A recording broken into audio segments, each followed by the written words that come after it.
Essas são as mulheres mais malignas nas prisões americanas. A resposta delas ao seu destino foi tão chocante quanto os crimes que cometeram.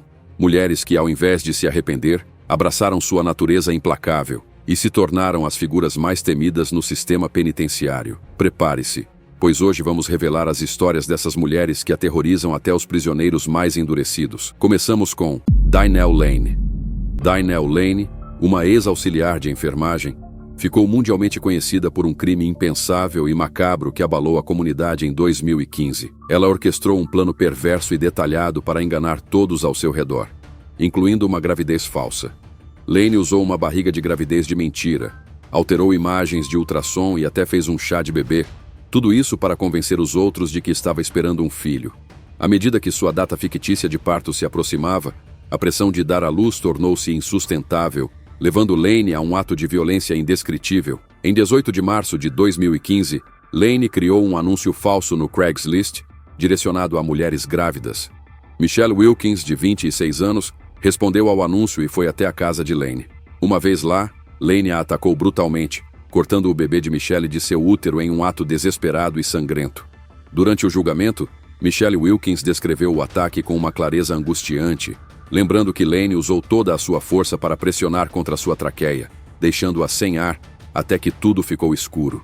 Quando Michelle acordou, a dor insuportável no estômago foi a primeira coisa que percebeu. E então, ao olhar para baixo, viu o corte profundo em seu abdômen, a evidência da atrocidade que ela havia sofrido. Com instintos de sobrevivência aguçados, Michelle conseguiu se trancar em um quarto e ligar para o 911, apesar de estar gravemente ferida. Sua ligação de emergência desencadeou uma resposta rápida dos serviços de emergência, que a encontraram em estado de choque, com o abdômen cortado e a vida de sua filha, Aurora, arrancada violentamente. Enquanto Michelle lutava pela vida, Dynell Lane chegou ao hospital com o bebê falecido, alegando ter sofrido um aborto espontâneo. A mentira de Lane foi rapidamente desmascarada, e ela foi presa sob acusações de tentativa de homicídio, interrupção ilegal de uma gravidez e múltiplas acusações de agressão criminosa. No tribunal, Michelle Wilkins fez um discurso devastador em que descreveu como Lane havia usado sua fantasia narcisista para cumprir uma mentira que, para Lane, era mais importante do que o direito de Michelle e de sua filha de viver. Após as palavras emocionadas de Michelle, o juiz proferiu a sentença. Dino Lane, que havia planejado meticulosamente o ataque, foi condenada a 100 anos de prisão, após uma análise das circunstâncias atenuantes e agravantes do caso. Mesmo diante da gravidade de seus crimes, Lane foi vista chorando silenciosamente no tribunal, consciente de que sua liberdade havia chegado ao fim. Hoje, Dino Lane cumpre sua longa pena no Departamento de Correções. O caso de Michelle Wilkins e sua filha, Aurora, é um lembrete cruel de até onde o desespero e a mentira podem levar uma pessoa, e da força impressionante de uma mulher que, apesar de tudo, sobreviveu ao ato mais brutal que alguém pode imaginar. Outro caso chocante foi o de Shanda Van Der Ark. Shanda Van Der Ark foi considerada culpada de homicídio aberto e abuso infantil de primeiro grau pela morte de seu filho, Timothy Ferguson, de 15 anos, em julho de 2022. A tragédia aconteceu em Norton Shores, quando a polícia respondeu à casa da família e encontrou Timothy morto. Ele estava em um estado de extrema magreza, pesando apenas 31 quilos, com sinais de hipotermia em seu corpo. Timothy, que tinha autismo e dificuldades motoras e de fala, foi brutalmente maltratado pela mãe e pelo irmão mais velho, Paul Ferguson. Eles o puniam de formas cruéis e desumanas, alimentando-o com molho picante, colocando-o em banhos de gelo por horas, privando-o de sono e trancando armários de comida para impedir que ele se alimentasse. Quando fotos de Timothy, emaciado e com sinais visíveis de abuso, foram exibidas no tribunal, a reação de Van Der Ark foi desoladora, refletindo a frieza e a indiferença de uma mãe que permitiu que seu filho sofresse até a morte. O promotor do condado de Muskegon, DJ Hilson, descreveu o caso como um dos mais perturbadores de sua carreira. Durante a sentença, 2 dos filhos de Van Der Ark falaram sobre o impacto devastador que a morte de Timothy teve em suas vidas. Um deles expressou o desejo de que sua mãe recebesse a punição máxima, sem direito a apelações ou segundas chances, garantindo que ela não pudesse machucar mais ninguém. O juiz Matthew Castle, visivelmente comovido e indignado, falou diretamente para Van Der Ark antes de anunciar sua sentença.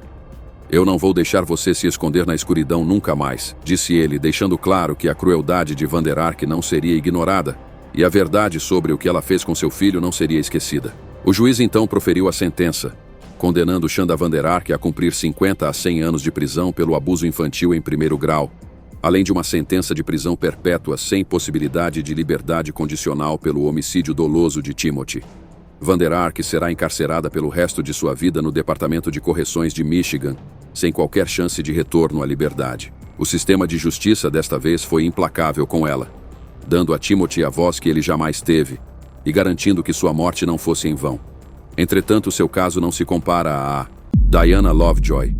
Uma mulher de Carlsbad, Califórnia, vivenciou um divórcio conturbado com seu ex-marido, Greg Mulvey Hill, após uma série de problemas legais e um veredicto judicial que exigiu que Diana pagasse $120 mil a Greg e compartilhasse a custódia de seu filho. A raiva de Diana tomou conta dela. Em um ato de vingança, ela se uniu ao namorado, Weldon McDavid, para planejar a morte de Greg.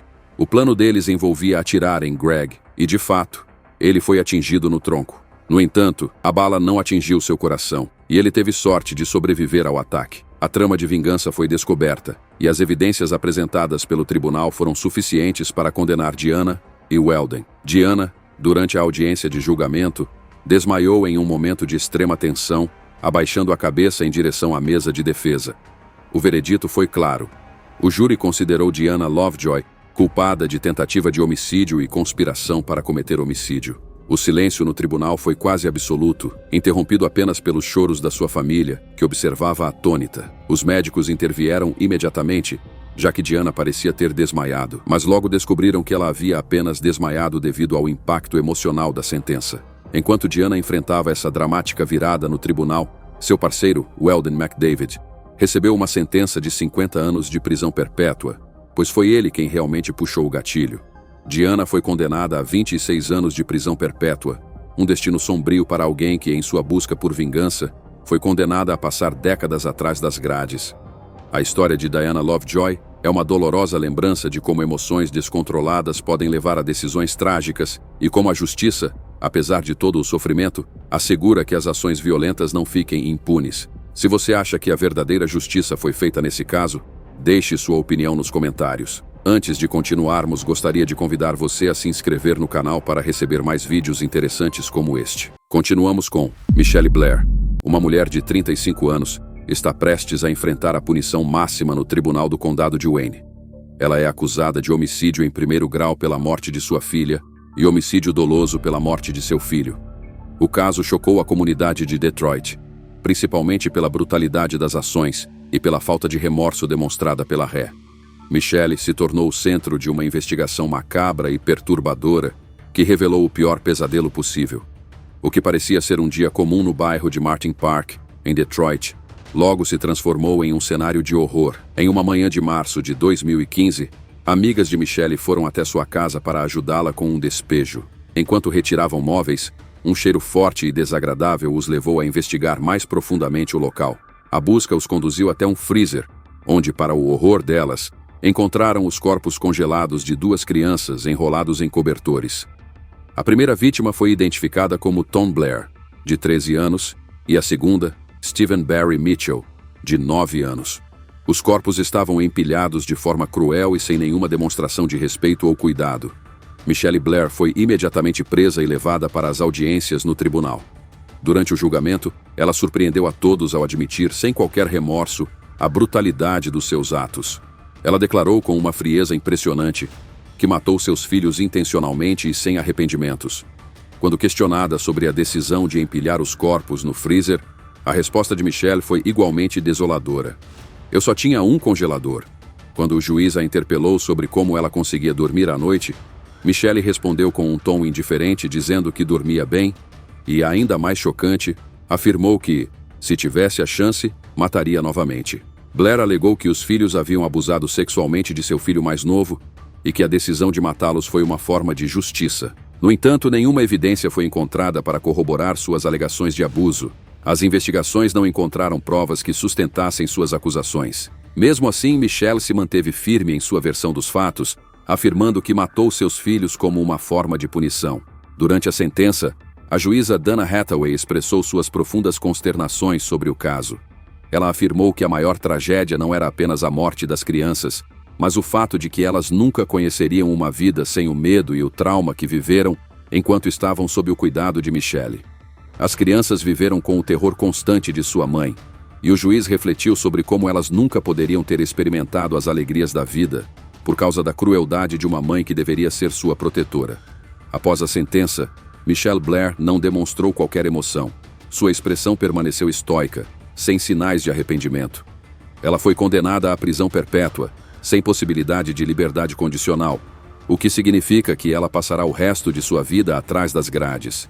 Durante o julgamento, ela não fez qualquer menção de pesar, e suas respostas a todas as perguntas apenas revelaram uma falta total de empatia ou consciência do impacto devastador de suas ações. Michelle também falou sobre sua própria infância, sugerindo que sua experiência de abuso a teria moldado de maneira irreparável. Ela alegou ter sido vítima de abuso sexual quando criança e que, quando compartilhou isso com sua mãe, não obteve nenhuma resposta ou apoio.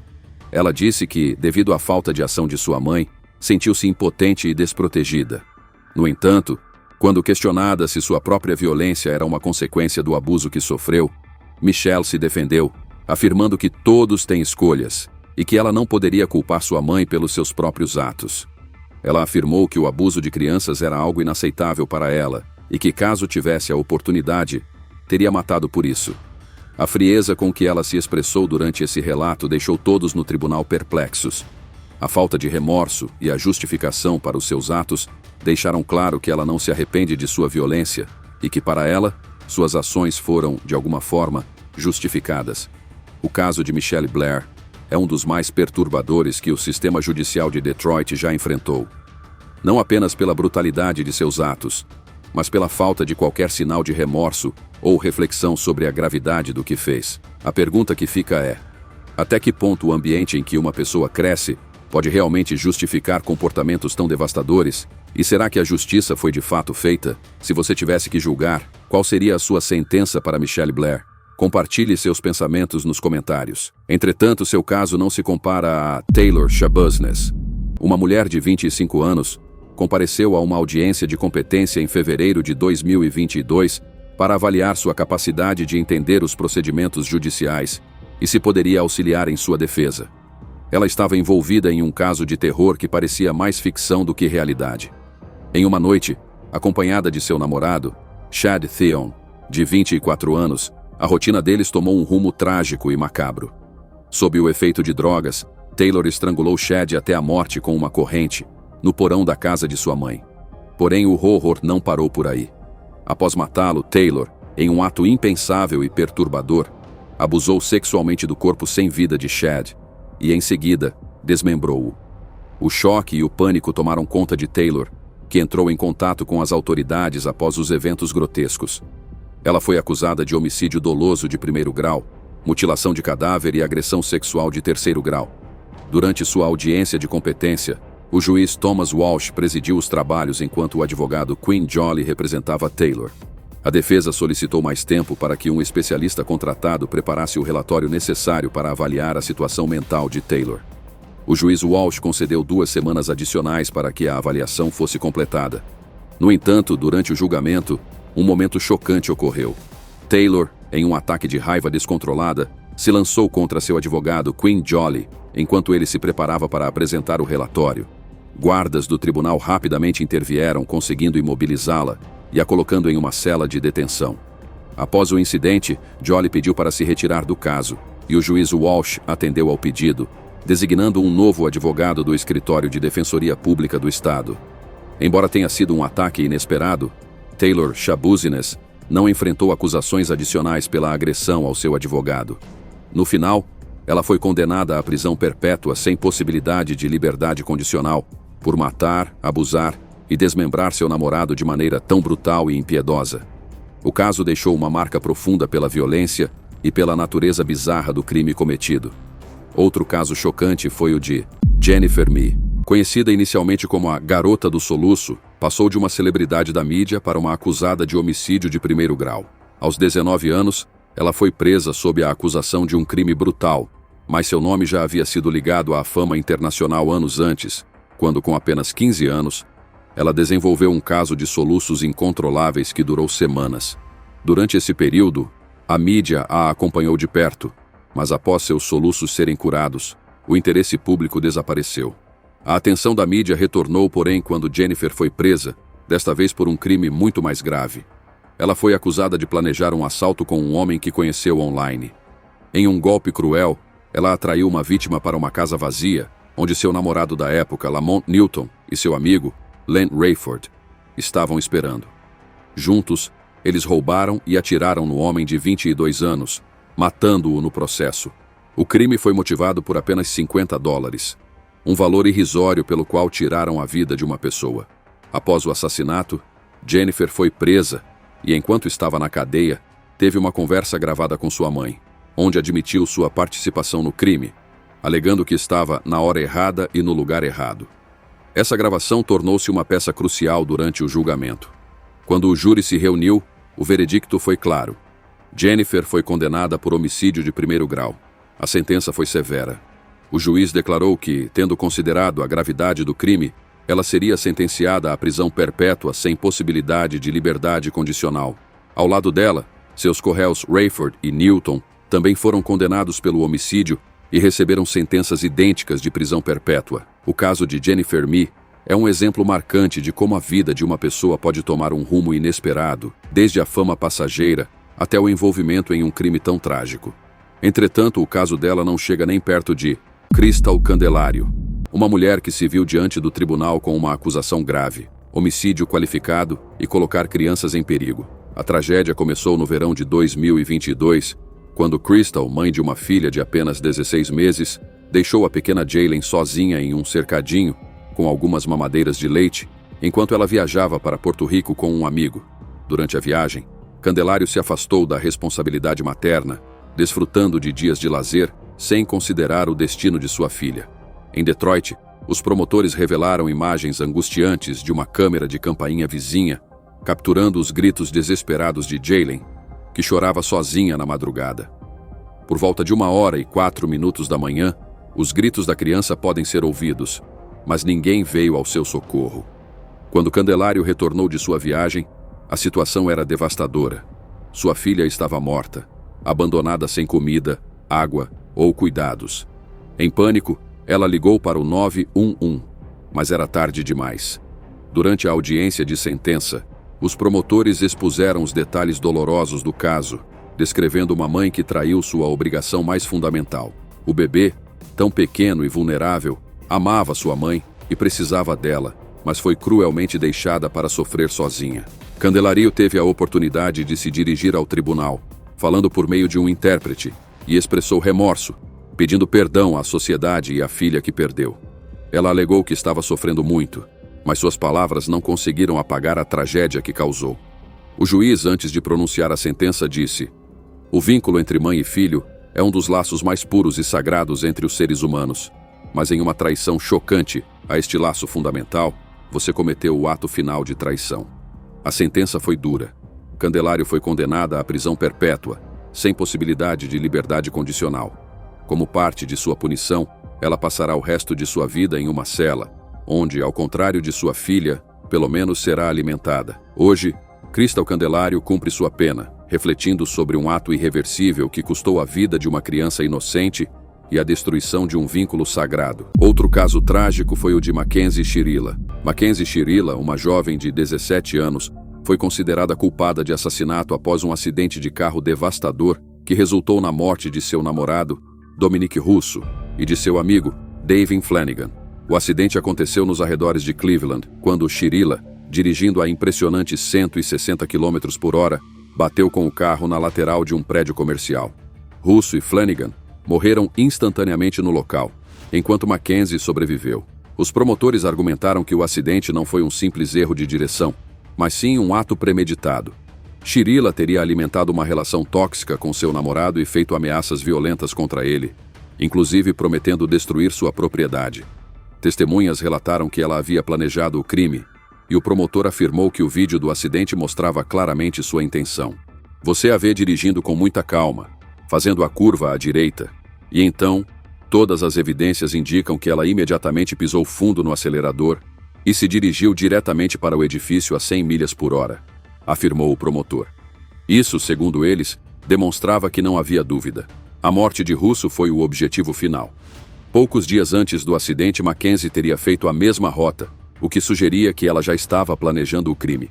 No tribunal, ela foi considerada culpada de 2 assassinatos de primeiro grau, o de Dominic Russo e o de David Flanagan, que, segundo os promotores, foi um dano colateral. Durante a sentença, Mackenzie teve a oportunidade de se dirigir ao tribunal e, visivelmente emocionada, expressou pesar pelas vidas perdidas. Ó Deus, Davin, eu sinto muito profundamente. Espero que um dia você possa me perdoar. Eu nunca faria isso de propósito.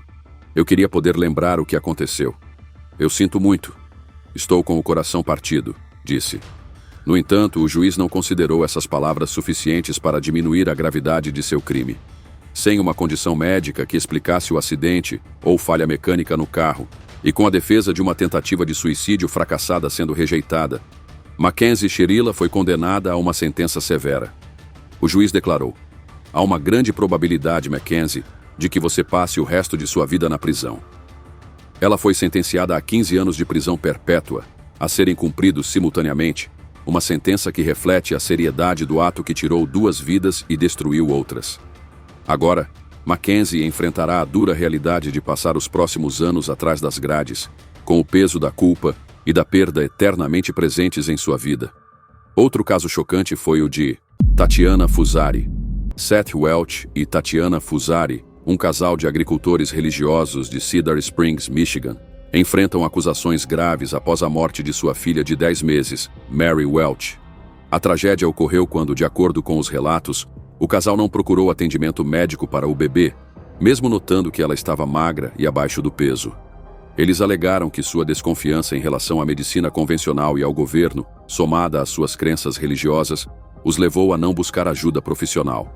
O caso foi levado a uma série de investigações, e o que chamou atenção foi a ligação de Seth para o 911, feita após ele alegadamente encontrar a filha morta.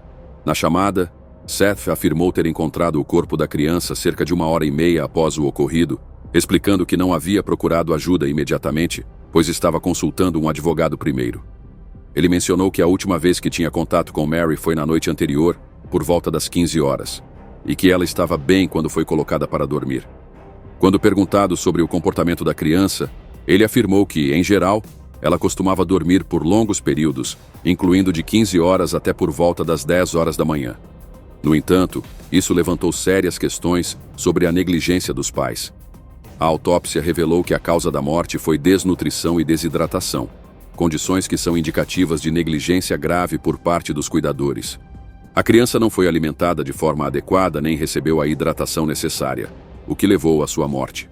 O casal foi acusado de homicídio de primeiro grau, um crime doloso, e ambos enfrentam a possibilidade de uma sentença de prisão perpétua sem liberdade condicional. Além disso, eles foram acusados de abuso infantil em primeiro grau, devido à alegada intenção de causar danos físicos graves à criança.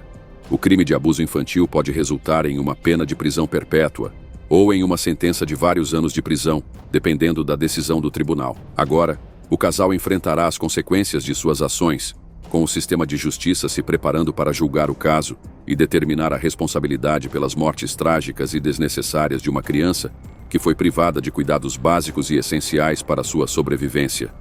E agora o caso mais chocante desta lista: Shelby Isaac. Uma jovem de 19 anos foi acusada de assassinato em primeiro grau pelas mortes de Eddie Tate e sua namorada grávida, Edwa Thomas, que estava com 8 semanas de gravidez. O caso, que chocou Memphis, Tennessee, ocorreu quase 2 anos antes do julgamento, com os eventos desencadeados por uma transação aparentemente banal: a compra de extensões de cabelo no valor de $250. No entanto, o que parecia uma simples compra se transformou em algo muito mais sombrio. A promotoria argumentou que Shelby, insatisfeita com sua compra, organizou um segundo encontro com Eddie Tate, alegando que queria resolver o problema. No entanto, durante esse encontro, ela supostamente atirou em Eddie e em sua namorada grávida, Edwa, matando ambos. Testemunhas afirmaram que Shelby teve tempo suficiente para apontar a arma e puxar o gatilho pelo menos 6 vezes.